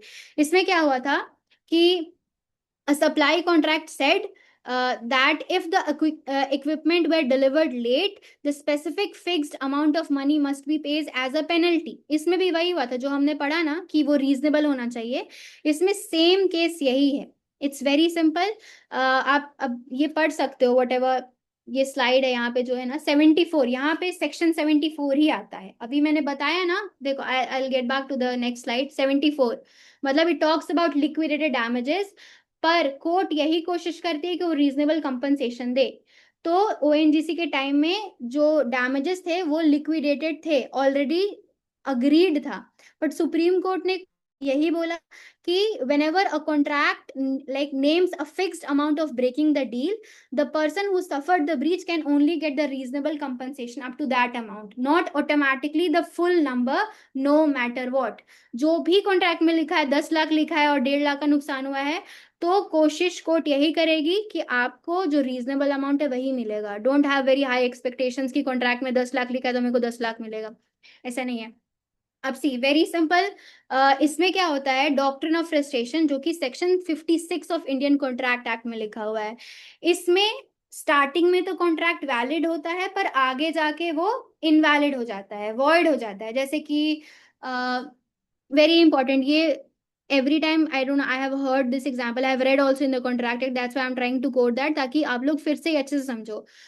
इमेजिन करो मैंने एक हॉल बुक किया, मेरे को एक I have to do a function और a meeting and I have already paid for that. ठीक है, मैंने उसका डिपॉजिट दे दिया है, मैंने बुकिंग कर दी है, उस समय तो ये वैलिड है, everything is valid, I entered into the contract, मैंने जो भी उसके ऑब्लिगेशन थे वो फिलफिल कर दिए हैं, इनिशियल ऑब्लिगेशंस। पर आगे जाके उस हॉल में आग लग जाती है और वो हॉल ही डिस्ट्रॉय हो जाता है, मतलब यहाँ जो सब्जेक्ट मैटर है वही डिस्ट्रॉय हो गया। तो इसीलिए जो अग्रीमेंट है आगे जाके वो फ्रस्ट्रेट हो गया। It is impossible, it is genuinely impossible in legal to perform. जो हॉल मैंने बुक किया था पब्लिक कॉन्सर्ट के लिए या किसी फंक्शन के लिए, फैमिली फंक्शन के लिए, पब्लिक गैदरिंग के लिए, आगे जाके वो हॉल ही लाइक बंद हो गया, आग लग गई, बंद हो गया, शट डाउन हो गया, गवर्नमेंट ने शट डाउन कर दिया, या कोविड के टाइम में कितने सारे लॉकडाउन हो गए थे, राइट। तो उस सिचुएशन में जब सब्जेक्ट मैटर ही फ्रस्ट्रेट हो गया तो it is like truly impossible कि ये अग्रीमेंट या कॉन्ट्रैक्ट जो है वो एक्चुअली वर्क कर पाएगा। तो इसको हम बोलते हैं डॉक्ट्रिन ऑफ फ्रस्ट्रेशन, और ये सेक्शन 56 में है। Now we have another important case that is Satyabrata Ghosh versus Mugneeram Bangur and corporation. अभी इसमें क्या हुआ है that the company agreed to sell the developed land plots to the buyer. ठीक है, मतलब जो कंपनी है उसने सोचा कि हम बायर्स को ये प्लॉट्स को सेल करेंगे, बट आगे जाके वर्ल्ड वॉर 2 आ जाती है और जो गवर्नमेंट है उसने वो लैंड को अपने कंट्रोल में ले लिया, लाइक वो मिलिट्री यूज करने लगी गवर्नमेंट के परमिशन से। तो इसमें एक पार्टी ने क्या बोला कि ये तो यहाँ पे तो जो इम्पॉसिबल है, the buyer said that the deal is now impossible and demanded a refund. मतलब बायर ने अपने पैसे दे दिए थे, तो बायर ने ये बोला कि अब तो वो गवर्नमेंट के कंट्रोल में है, वो मिलिट्री यूज कर रही है अपने पर्पस के लिए, अपने डेवलपमेंट वर्क के लिए। तो अब क्या होगा, अब मेरे को पैसे वापस करो। बट सेलर ने ये बोला, और कोर्ट ने भी सेम चीज यही बोली, कि यहाँ पे जो फ्रस्ट्रेशन है, अगर वो सब्जेक्ट मैटर का डिस्ट्रक्शन हो रहा है तो वो टेम्पररी नहीं होना चाहिए, वो परमानेंटली होना चाहिए। जैसे कि जो कॉन्सर्ट का जो हॉल बुक किया था मैंने, वो पूरा ही जल गया है, ठीक है, और आगे कुछ पता नहीं है वो बनेगा नहीं बनेगा, there is no guarantee. But इस सिचुएशन में जो वर्ल्ड वॉर 2 जब हो रहा था, तो उस टाइम पे सिर्फ गवर्नमेंट ने लाइक टेम्पररीली उस लैंड को यूज किया था, तो यहाँ पे डॉक्ट्रिन ऑफ फ्रस्ट्रेशन नहीं आएगा। Okay, I think we have only few left. Okay, now we will understand few of the standard clauses. ठीक है, जैसे कि गवर्निंग लॉ। तो गवर्निंग लॉ एक कॉन्ट्रैक्ट अग्रीमेंट में होता है। गवर्निंग लॉ ये डिफाइन करता है कि इसमें कौन से कंट्री का लॉ एप्लीकेबल होगा, कौन से स्टेट का लॉ एप्लीकेबल होगा, ठीक है। अगर आगे जाके कोई डिस्प्यूट होती है, या इमेजिन करो there is an Indian company and there is a Dubai company, so it should be properly mentioned that if any disputes arises, which law is going to govern this contract, either India or UAE। ठीक है, ये properly defined होना चाहिए, तभी आगे जाके जो disputes होंगे वो प्रॉब्लम सॉल्व होगी। नहीं तो कभी कभी जब ये गवर्निंग लॉ नहीं होता है, तो क्या होता है कि दोनों पार्टीज यही डिसाइड करते रह जाती है कि अब कौन सा लॉ हम डिसाइड करें, इंडिया या यूए, तो इसलिए प्रॉपरली डिफाइंड होना चाहिए। फिर डिस्प्यूट रेजोल्यूशन, अगेन इसमें क्या होता है कि किस तरीके से अगर कोई डिस्प्यूट्स हुई तो वो किस तरीके से सॉल्व होगी, whether we should go for arbitration और we should go for litigation, ये भी डिफाइंड होना चाहिए। आफ्टर दैट नोटिस, अगर इमेजिन करो कुछ कम्युनिकेशन होना है दोनों पार्टीज के बीच में, तो फिर क्या होगा, लाइक ईमेल के थ्रू होगा, लेटर के थ्रू होगा, किस किस तरीके से लाइक मैसेज रिसीव्ड माना जाएगा या मैसेज नहीं रिसीव्ड माना जाएगा, ये सब कुछ नोटिस में लिखा जाता है। फिर वी विल हैव सेवरेबिलिटी। इसमें क्या होता है कि ये साफ साफ ये क्लॉज यही बोलता है कि अगर इमेजिन करो ये पूरे कॉन्ट्रैक्ट में अगर एक क्लॉज आगे जाके अगर इनवैलिड होती है, इलीगल होती है, अवॉइड होती है, तो पूरा अग्रीमेंट या पूरा कॉन्ट्रैक्ट एक सेंटेंस के कारण इनवैलिड नहीं होगा। वेरी सिंपल, एक क्लॉज के कारण पूरा कॉन्ट्रैक्ट इनवैलिड या इलीगल नहीं होगा। फिर वी हैव इंटायर अग्रीमेंट, और जिसको हम असाइनमेंट भी बोल सकते हैं। सो नहीं सॉरी, या इंटायर अग्रीमेंट में क्या लिखा है, it says that this full document counts, मतलब it says that what is written in this full or final document it counts, ignoring any earlier promises। Imagine करो मेरे फोटोग्राफर वाला, तो फोटोग्राफर ने जो भी पहले अग्रीमेंट साइन करने से पहले प्रोमिसेस की थी, मान लो उसने बोला कि हम आपको एक फ्री वीडियो भी बना के देंगे, और ये अग्रीमेंट में मेंशन नहीं है, तो जो भी अगर कोई डिस्प्यूट अराइज होता तो ये एग्रीमेंट को ही कंसिडर किया जाएगा। उसके पहले के जो प्रोमिसेस जो उसने मेरे को वर्बली बोला था कि हम आपको एक फ्री में वीडियो बना के देंगे, एक रील बना के देंगे फोटोज के अलावा, तो वो वैलिड नहीं है। इस अग्रीमेंट में अगर लिखा है तो ही वैलिड है। फिर असाइनमेंट वेरी सिंपल, कि कभी कभी कितनी सारी ऐसी कंपनीज होती है और कितनी सारी पार्टीज होती है जिनको ये पसंद नहीं है कि अगर मैं आपके साथ अग्रीमेंट कर रही हूँ या part like if I am choosing you to become my party, then the work should be done from your side only. अगर वो फोटोग्राफर ने मेरे साथ अग्रीमेंट कर लिया और आगे जाके किसी और फोटोग्राफर को असाइन कर लिया, तो ये भी प्रॉपरली मेंशन्ड होना चाहिए। Okay, we have one more case. should I move ahead or should I come to the thing? Tell me how much like people are still here, right? Guys, I want your consent. Should I move ahead? मैं पढ़ाऊँ आगे? But I'll still require your 15 minutes. Please don't leave the class. Are you enjoying it or am I going too fast?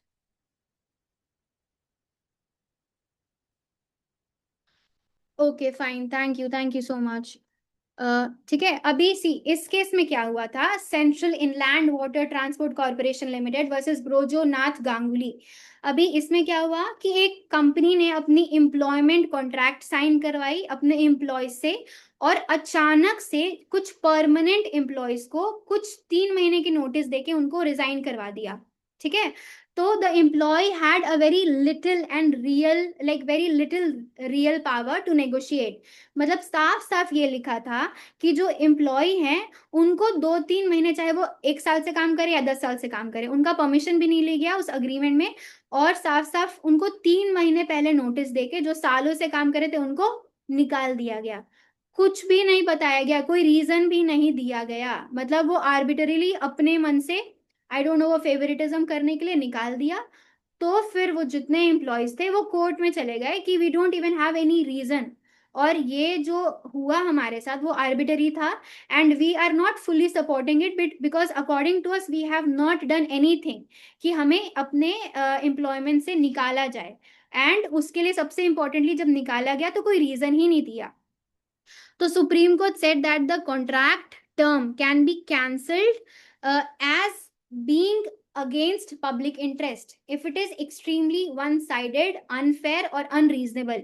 मतलब supreme court को ये लगा कि ये जो clause है, और जब कंपनी ने उनको निकाला और कोई रीजन भी नहीं दिया, और ये कंपनी में मेंशन्ड है, एम्प्लॉयमेंट अग्रीमेंट में साफ साफ मेंशन्ड है दैट अगर हम आपको निकालेंगे तो हम आपको रीजन देना जरूरी नहीं समझते हैं। तो सुप्रीम कोर्ट ने इस क्लॉज को बहुत अनफेयर माना और अनरीजनेबल माना, और बोला कि ऐसे अग्रीमेंट्स जो लाइक वन साइडेड होते हैं उनको इन सिचुएशंस पे लाइक कंसिडर नहीं किया जाएगा, and it is against the public interest.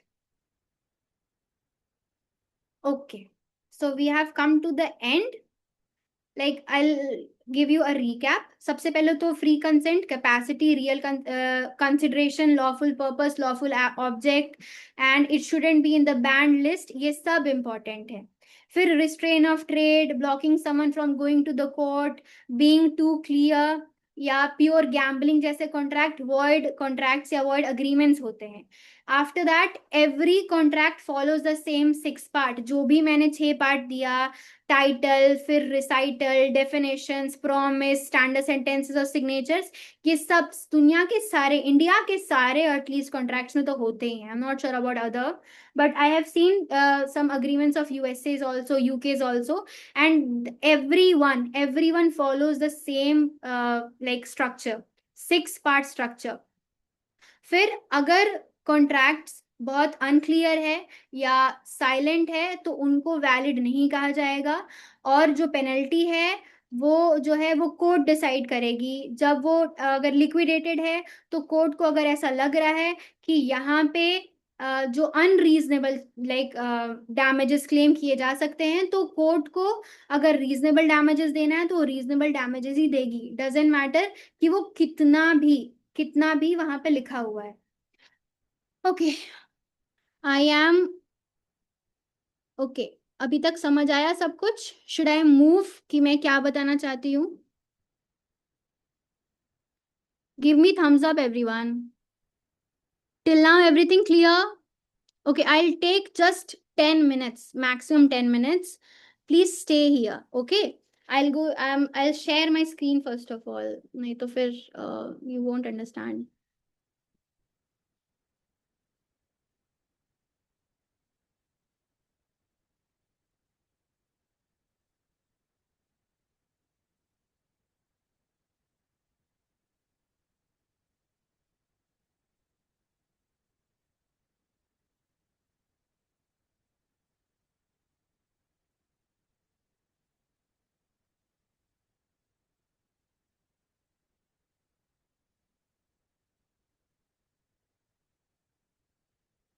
Yes, Piyush, आप रहो यहाँ पे.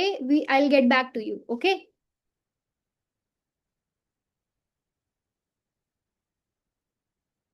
Okay, everyone, I have a news for you. ठीक है, ये प्रेजेंटेशन में आया नहीं. ठीक है, इट डजेंट मैटर. सुनो, मेरी बात सुनो. ठीक है, सबसे पहले तो देखो, अभी तक like whatever I have just taught you, it comes or it brings us to the end of the today's session on the Contract Act and the basic of contract drafting. And I hope this has given you a real clarity on how a contract is actually formed and what it makes, what are the situations which will make it valid, what are the situations which is going to make the contract invalid. ठीक है, तो क्या होने वाला है?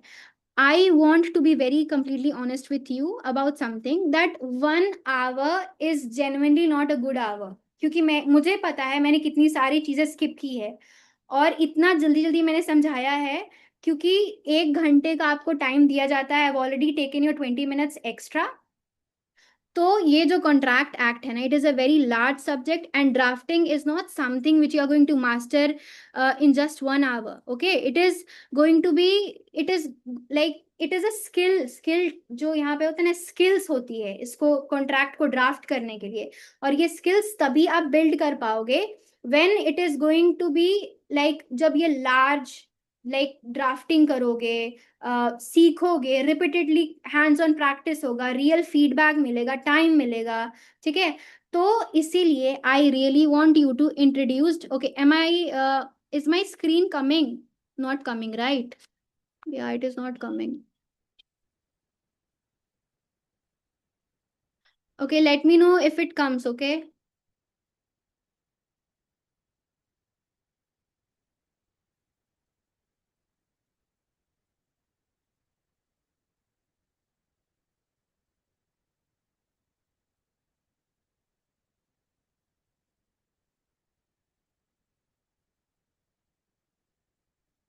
I don't know why my screen is not.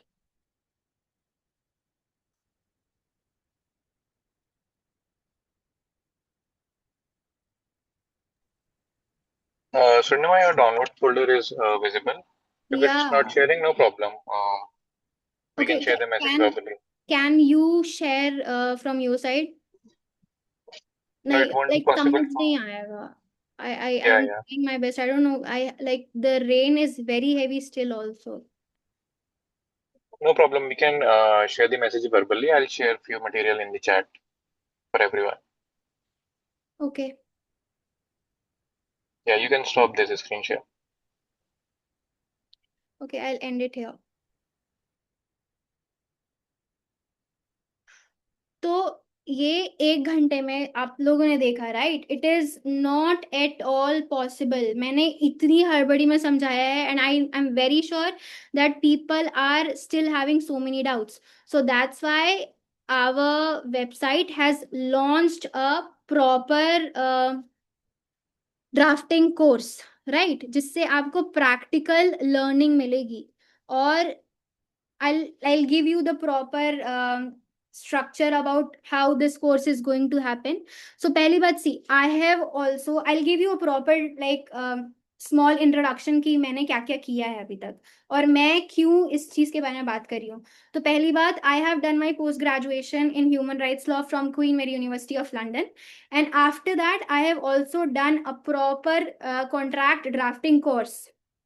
ठीक है, so that's why I am here to explain you how important this course is.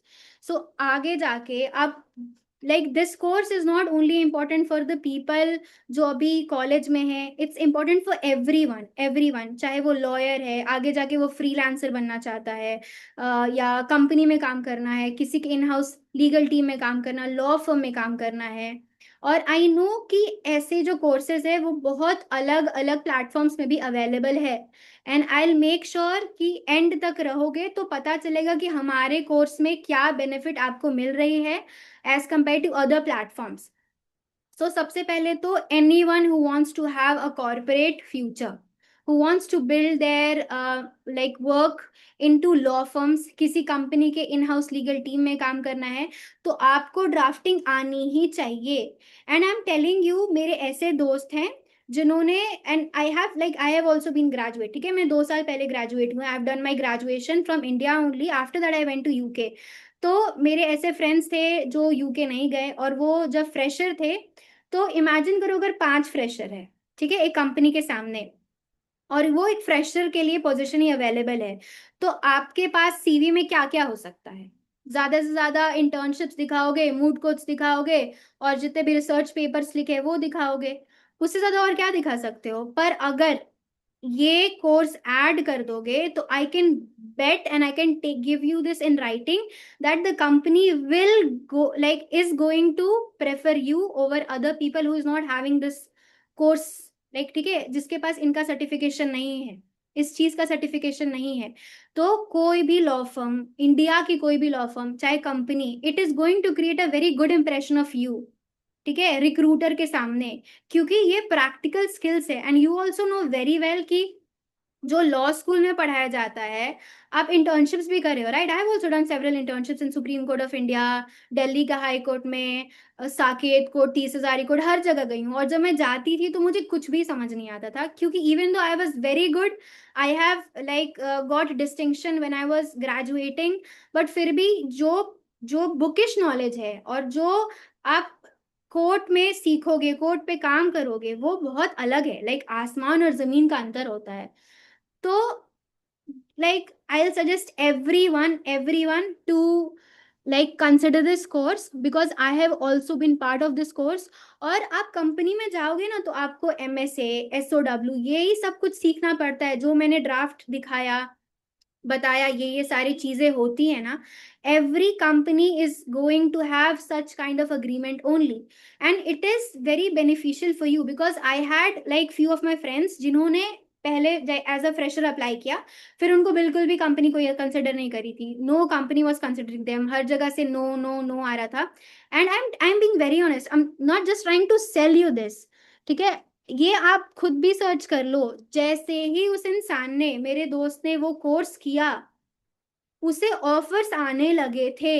क्योंकि जब आप इंटरव्यू में भी जाओगे ना, तो यही क्वेश्चंस पूछा जाता है। क्या क्वेश्चंस पूछेंगे? अगर कोई कंपनी का इंटरव्यू किसी ने दिया है, तो जितना मुझे पता है आपसे यही पूछा जाएगा कि टेल मी इंडेमनिटी।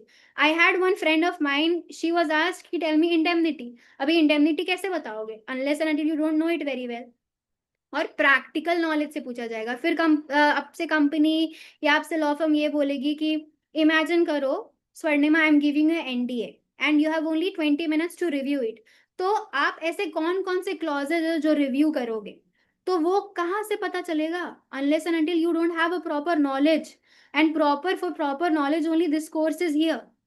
तो वो बुक से नहीं होगा, चाहे तुम कितने भी तेज रहो, तुम बहुत अच्छी यूनिवर्सिटी में हो, but no law school is going to teach you this which you will learn here.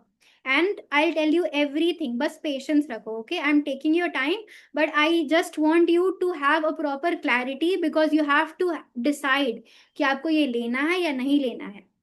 फिर अगर आपको फ्रीलांसर करियर चाहिए, ठीक है, और contract drafting is one of the most freelance friendly legal skills. And I don't want to name other platforms, but I know कि यही सारी चीजें वो आपको बहुत ज्यादा पैसों में सिखाती हैं, और अगर कम पैसे ले रही हैं तो वो हमारे जैसे सर्विसेज नहीं देगी आपको। फिर उसके बाद ma'am, what are the courses of the fee? I tell you, I get back to you. सब बता रही हूँ मैं, सुनो पहले, बेनिफिट सुन लो कि लेना है या नहीं लेना है। फिर उसके बाद सबसे इंपॉर्टेंट ये चीज है कि जो जो गैप होता है ना, वो आपको पता चलेगा। And infactly see Komal, you were asking right, तो आप तो एडवोकेट हो, तो चाहे वो आपको एडवोकेसी करनी है, लिटिगेशन में जाना है, जज की प्रैक्टिस करनी है, ये जो भी है, ठीक है, उन सब में ये जरूरत पड़ेगी। अभी आई टेल यू क्या क्या है ये। उसके बाद unfortunately I'm not able to share the screen, that's why my presentation is not valid here, but I'll tell you कि क्या क्या है। सबसे पहले तो आपको हम NDA सिखाएंगे, MOUs, LOIs, service agreements, MSAs, SOWs, lease documents, sale deeds, power of attorney, employment contracts, ये सब कुछ, लीगल रिव्यू कैसे करते हैं। क्योंकि किसी भी कंपनी में जाओगे, सबसे पहले आपको अगर if you are joining as a legal associate, वो लाइक उनको काम, तुमसे काम क्या करवाएंगे? इनिशियली वो इनिशियल स्टेज पे आपको NDA रिव्यू करवाएंगे, फिर उसके बाद SOWs करवाएंगे, स्टेटमेंट ऑफ वर्क। फिर थोड़ा और एक्सपीरियंस हो जाओगे तो MSA करके जाओगे। तो इमेजिन करो खुद से, like it's use your brain, वहां जाके सीखोगे और वहां पे आपका सीनियर आपको सिखा रहा है। इससे बेटर है दैट बी स्मार्ट एंड आप पहले से ही एक्सपीरियंस लेके जाओ ना अपने कोर्ट के, लाइक अपने ग्रेजुएशन के टाइम में ही। और जस्ट इमेजिन कि अगर ये कोर्स करने के बाद आगे जाके इंटर्नशिप्स करोगे, तो you are going to learn better in your internships also.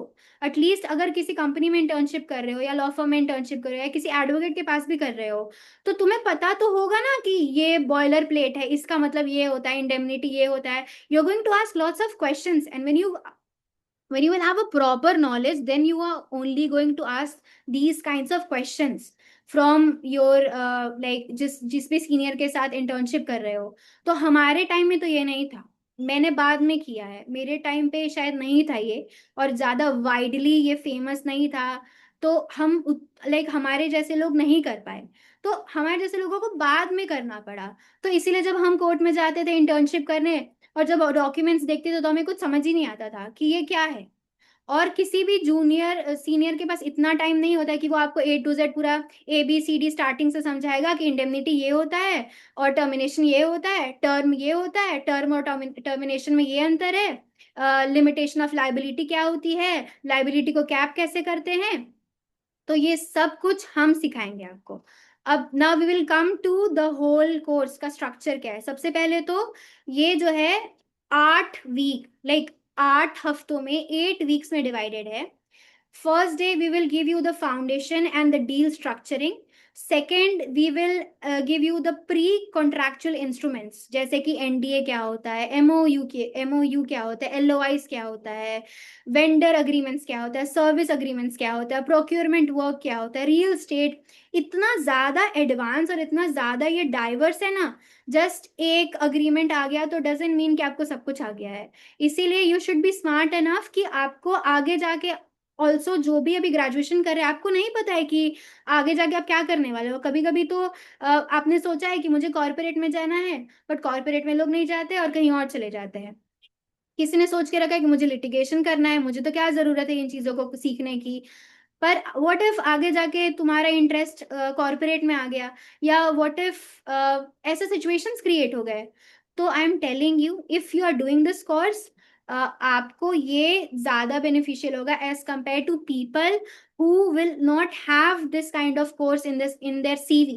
And your CV, आपके CV में कितना कुछ भी कर लो, ये कोर्स ज्यादा हाईलाइटेड होने वाला है. क्योंकि यही सारी चीजें कोई कंपनी या कोई लॉ फर्म या कोई सीनियर जो आपको हायर कर रहा है वो डिमांड कर रहा है. ये यही सब कुछ है. ठीक है. अभी देखो, हम पहली बात तो 8 हफ्तों में ये समझाएंगे, आपको लीगल रिव्यू करना समझाएंगे, कॉन्ट्रैक्ट का नेगोशिएशन कैसे करते हैं. अब इमेजिन करो कोई SOW आया, SOW पता भी नहीं होगा लोगों को क्या है. ठीक है. स्टेटमेंट ऑफ वर्क आया. अभी आपकी कंपनी, आपके कंपनी के क्लाइंट से, लाइक दो कंपनीज का कॉन्ट्रैक्ट हुआ है, आपकी कंपनी के पास SOW आया. अभी आपको पहले से पता है ना कि SOW होता क्या है. अगर वो आता है तो आप रिव्यू कर पाओगे. फिर नेगोशिएशन वेरी इंपॉर्टेंट, क्योंकि आपकी कंपनी के जो टर्म्स एंड कंडीशंस वो अलग है, और आपका जो कंपनी का क्लाइंट है वो कुछ और डिमांड कर रहा है. तो उसको रेड लाइन करके कैसे भेजना है, नेगोशिएशन कैसे करना है, ये सब कुछ we will teach you. And most importantly, at the end, the last week, we are going to teach you how to build your resume. आपको अपना CV कैसे अच्छा करना है, आप अपना LinkedIn पे कैसे ग्रोथ ला सकते हो, मॉक इंटरव्यूज में कैसे प्रिपेयर करना है. ठीक है. क्योंकि जो हमारी टीम है, like everyone is here, I am not like trying to flex, but यहाँ पे सब लोग एक्सपीरियंस्ड है और सब लोग क्वालिफाइड है, सब लोग एक्सपीरियंस है, सबने इंटरव्यूज दिया है अच्छे अच्छे. लाइक कोई दिल्ली हाई कोर्ट में प्रैक्टिस कर रहा है. I told you about myself already. ठीक है. तो we, like you will be in proper and safe hands. And आपको रिज्यूमे बिल्डिंग बताया कि वो मिलेगा. फिर मॉक इंटरव्यूज के लिए हम प्रिपेयर करेंगे. एंड सबसे इम्पॉर्टेंट चीज कि हमारी प्लेटफॉर्म्स में 100 से ज्यादा लॉयर्स और जो फर्म्स है, कंपनीज है, वो कनेक्टेड है. तो if you are taking this course, तो इवन दो ये 2 हफ्तों के बाद खत्म हो जाएगा, सॉरी 2 महीने में खत्म हो जाएगा, 8 वीक का ये कोर्स है, ये खत्म हो जाएगा. बट उसके बाद भी आप उस प्लेटफॉर्म से कनेक्टेड रहोगे, or you will have the direct access to all the lawyers I'm telling you. आपको हमारी जरूरत नहीं पड़ेगी, आप उनसे डायरेक्टली कनेक्ट करो. आपको इंटर्नशिप चाहिए, जॉब चाहिए, कुछ सीखना है, नहीं सीखना है, जो भी है, you can use that platform according to yourself. ठीक है. फिर जो वीकली है वो लाइव लेक्चर्स होगा, और जो वीक डेज होगा उसमें रिकॉर्डेड मॉड्यूल्स होंगे, आपके पास ऑलरेडी होंगे. और आप जैसे मंडे टू फ्राइडे आपके पास रिकॉर्डेड मॉड्यूल्स है, तो you go through that. And हम लाइव वीकेंड में मिलेंगे. जैसे मैं अभी बहुत सारे क्वेश्चंस कवर नहीं कर पा रही हूँ क्योंकि I have a very limited time, मैंने बहुत ज्यादा ऑलरेडी टाइम दे दिया है, right. Okay, if I complete this later, my college semester is sitting. Yeah, you can do that. But you should stay. Like मैं बता रही हूँ, सुन लो. ये ऐसा नहीं है कि ये बैच खत्म हो जाएगा तो उसके बाद नहीं आएगा. You should do that.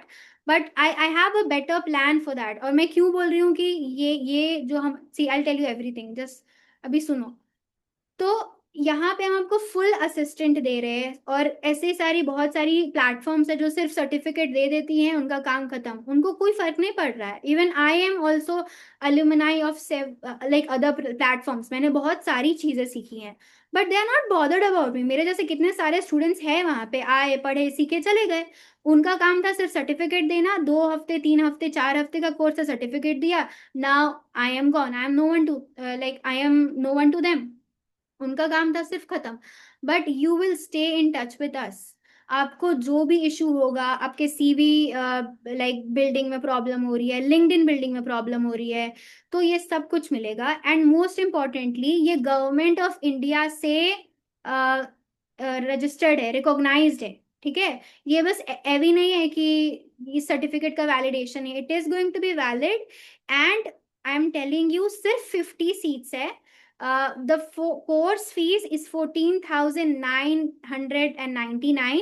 1499 ये कोर्स का फीस है. And if you use my code, the code, after using that code आप 20% आपको डिस्काउंट मिलेगा. और वो कोड सिर्फ और सिर्फ 2 घंटे के लिए वैलिड है. तो it is upon you. Application date जो है, जो हमारे जो फर्स्ट बैच स्टार्ट हो रहा है वो 9 अगस्त से स्टार्ट हो रहा है. 8 हफ्तों तक चलेगा. और इसका जो एप्लीकेशन क्लोज कब हो रहा है? 28 जुलाई को. 28 जुलाई को क्लोज हो रहा है. पर जो ये डिस्काउंट का जो मैंने दिया वो सिर्फ और सिर्फ 2 घंटे तक ही वैलिड है. And the code is flash20. I write it down. Hold on.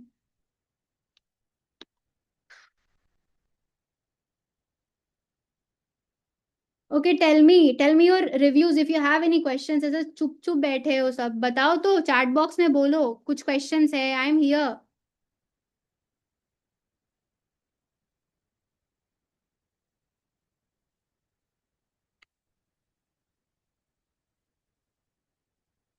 I told you the price is 1490. 14,999. And the code is flash20. And this is going to be valid only for 2 hours from now. flash20 use करो. और ये मेरा code use करोगे तो 20% का discount मिलेगा. Any other questions? The price is 14,999.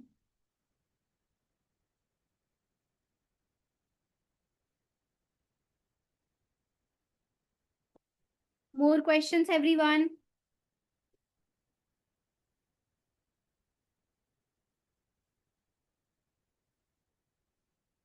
See, क्योंकि it is not possible for us, right? Kiran is telling she has tried this course but it didn't help. तो okay, tell me, आपको मैंने पढ़ाया तो आपको समझ आया? Kiran, tell me. I am asking for you own opinion. You tell me. मैं जो पढ़ा रही थी 1 घंटे पढ़ा, तो कुछ समझ आया कि नहीं समझ आया? टेल मी येस और नो एटलीस्ट. आया. तो अगर मेरे जैसे एजुकेटर्स आपको समझाएंगे, so it's not the guarantee. आपको यूनिवर्सिटी भी गारंटी नहीं देती है कि 100% हम प्लेसमेंट देंगे. तुम एनएलयू में भी पढ़ो, तुमको खुद मेहनत करना पड़ेगा ना. मैं यहाँ क्यों पहुंची हूँ? Why, how I am educating? Why? Because I worked hard for myself. ऐसे बहुत सारे लोग हैं जो अनएम्प्लॉयड है. तो it is upon you. We are just here to guide you. And it is a best opportunity which you can have. I did from a legal school. Okay. But I am telling you this is the best opportunity, क्योंकि यहाँ सिर्फ हम certificate ही आपको नहीं दे रहे हैं. और जिस तरीके से अगर हम आपको फ्री कोर्सेज दे रहे हैं, free workshops, like free workshops, हफ्ते में 2 बार वर्कशॉप देते हैं हम. तो आपको अगर लग रहा है कि आपको पूरी प्रॉपर क्लैरिटी आ जाएगी कॉन्ट्रैक्ट ड्राफ्टिंग और नेगोशिएशन की, रेड लाइन कैसे करते हैं, एसओडब्ल्यू कैसे सॉल्व करते हैं, but the price is not. See, ये प्राइस बहुत रीजनेबल है Kiran. I am telling you why. Because we are not just giving you the certificate. Certificate देना होता तो हम सिर्फ 5,000 6,000 में ही खत्म कर देते. But why we are charging you. और सी, सेल के बाद तो ये 12,000 में ही पड़ रहा है ना आपको. But imagine, think about the situation. You are going to have a access of 100 plus best lawyers. You don't want that. और ये प्राइस के जो जो कोर्स का प्राइस है वो बढ़ेगा. It's too much, खुशी, like the price. तो you can have the installments में दे दो. You also have the option to pay the fees in installments. एक बार में, I know you guys are students और maybe parents से मांगने में हिचकिचाहट होती है, तो installments में दे दो. I've also learned so many things through installments. Right now, I'm also doing a course from London School of Research and Business. मैं employment तो एक बार मेरे पास possible नहीं था. I asked for कि अगर आपके पास है क्या like installment opportunity, तो I see आपके अंदर curiosity होनी चाहिए और learn करने की वो इच्छा होनी चाहिए, चाह होनी चाहिए. We can't pressurize you. हम सिर्फ आपको बता रहे हैं कि this course is very beneficial. क्योंकि जो 1 घंटे में मैंने इतना जल्दी जल्दी बताया, हड़बड़ हड़बड़ में पैनिक करके कि सब 1 घंटे के बाद चले जाएंगे, and see so many people are gone. So we can't help you like that. If you want a proper clarity and if you're like concerned about your career, then you should definitely take this course. क्योंकि ये waste नहीं जाने वाला है. और अभी समझ नहीं आ रहा, बट आगे you are going to regret it, because I am telling with you with proper experience. ये करने के बाद लोगों के जॉब लग जाते हैं. I understand, Kiran, you don't have a source of income, but see, मैं अभी I become speechless when it comes to these kind of situations. You can always take help. ऐसे तो तुम्हें ड्रेस खरीदने के लिए तो पैसे चाहिए होंगे ना. Are you not buying dresses? Are you not doing parties? Are you not doing other things? तो don't give this excuse कि you don't have income या कोई source of income नहीं है. You can always go for installments. That's what I'm telling you. Because our intention is to help you as much and help students as much as possible. और हम पैसे इसीलिए charge कर रहे हैं क्योंकि हम सिर्फ आपको सर्टिफिकेट नहीं देने वाले हैं. और जिस लेवल पे हम आपको समझाएंगे उस लेवल पे कोई नहीं समझाएगा आपको. क्योंकि मैंने भी यहाँ से ही कोर्स किया है. that's why I am here. I am for this platform, not for that platform. I know what is better and who will be better for you. But again, we cannot force you. It is upon you. I can only tell you what are the pros, what are the cons.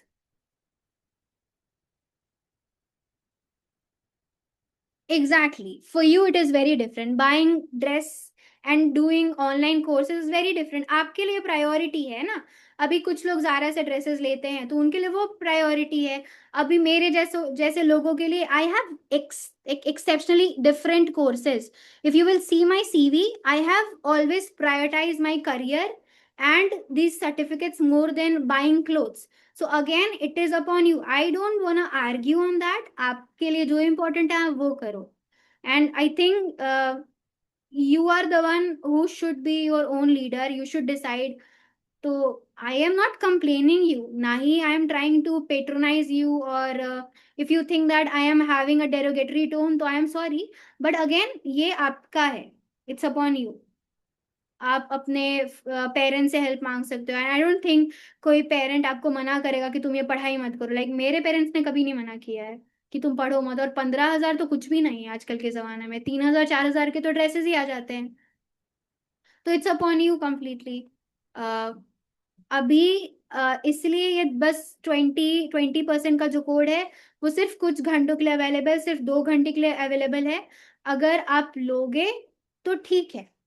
ठीक है. Understood everyone. Certificate का link already दिया हुआ है. I am sorry if I was telling or whatever I just said was rude, but this is very like it's upon you. आपको क्या सीखना है, किससे सीखना है, ये आप पे डिपेंड